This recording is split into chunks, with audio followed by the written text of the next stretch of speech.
Kasus pembunuhan satu keluarga Haji Sahroni di Indramayu, Jawa Barat akhirnya menemui titik terang. Dua pelaku utama berinisial R dan P telah ditangkap kepolisian dan ditetapkan sebagai tersangka. Di balik pengungkapan kasus pembunuhan sadis ini terungkap siasat licik pelaku sempat mengkambing hitamkan mantan karyawan korban. Diketahui jasad 5 anggota keluarga Sahroni ditemukan tewas terkubur di bawah pohon nangka di halaman belakang rumah mereka di Jalan Siliwangi, Kelurahan Pauman, Indramayu, Jawa Barat pada Sabtu 30 Agustus lalu. Identitas kelima korban diantaranya Sahroni, kemudian Budi, yang merupakan anak dari Sahroni, serta istri Budi, Uwis, dan kedua anak Budi dan Uwis yang diperkirakan berusia 6 tahun serta bayi 8 bulan. Pelaku utama berinisial R merasa sakit hati kepada salah satu korban bernama Budi karena persoalan uang sewa mobil senilai Rp750.000. Evan yang merupakan mantan karyawan korban mengaku sempat dijebak oleh kedua pelaku hingga beredar isu bahwa dia adalah pelaku pembunuhan tersebut. Di tengah proses penyelidikan yang berlangsung, Evan juga sempat diamankan di Mapolres Indramayu selama kurang lebih 1 pekan. Evan kemudian dibebaskan setelah polisi berhasil menangkap pelaku sesungguhnya. Evan kini sudah kembali ke rumah dan langsung dimandikan oleh pihak keluarga sebagai ritual untuk membuang sial.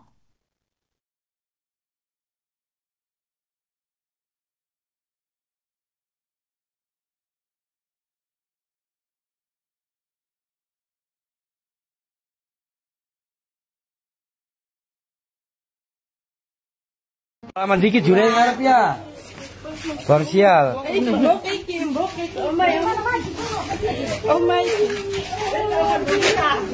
Surat.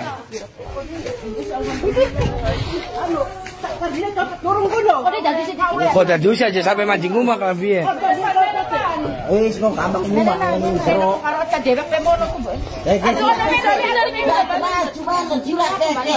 Iki banyu iki. Iki surat.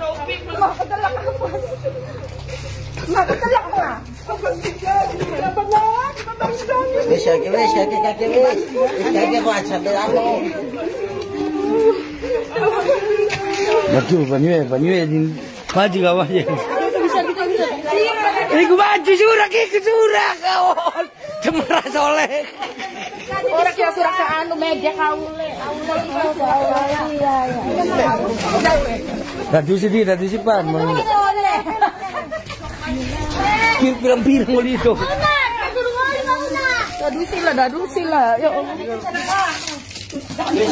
Ada kau kambing banyu mak kambing. Juri biru nyiram beli ku ya.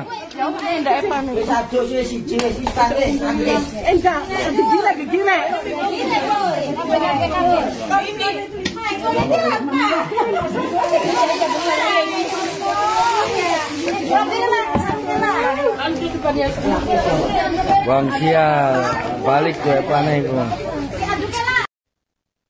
Evan, mantan karyawan korban pembunuhan sekeluarga di Indramayu, Jawa Barat, mengungkap fakta baru. Ia mengaku sempat dijadikan kambing hitam oleh tersangka berinisial R dan P hingga dituding sebagai dalang pembunuhan Haji Sahroni sekeluarga. Evan menegaskan dirinya bukan pelaku dan tidak mengetahui terkait kasus pembunuhan sadis tersebut. Ia hanya sekilas mengenal kedua pelaku utama meski tidak akrab. Ia lantas bercerita pernah berinteraksi dengan pelaku karena Budi yang merupakan korban adalah mantan bosnya saat bekerja di toko grosir milik keluarga. Menurutnya, ia bahkan pernah diminta oleh bosnya untuk mengirim minyak kepada pelaku. Saat berinteraksi itu pun pelaku bersikap baik karena memiliki hubungan dekat dengan korban. Evan berharap setelah tertangkapnya pelaku, dirinya bisa membersihkan nama baik dari tuduhan sebagai pembunuh.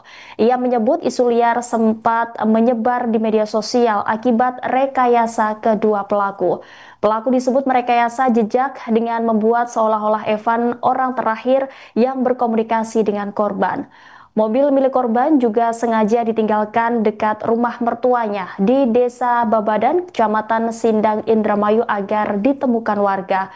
Eva diketahui adalah orang terakhir yang berkomunikasi dengan korban terkait gadai mobil. Ia kala itu tidak menaruh curiga apapun. Setelah berhasil menggadaikan mobil tersebut, ia kemudian menghubungi lagi nomor mantan bosnya tersebut untuk memberikan uang hasil gadaian.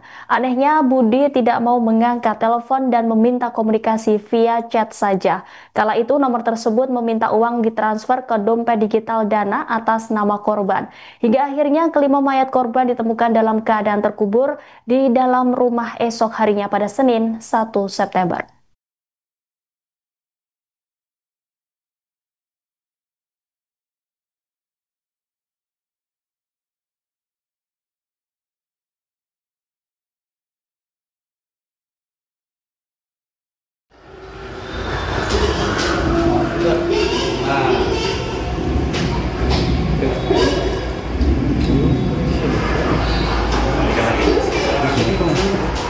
Dia kelas sebentar.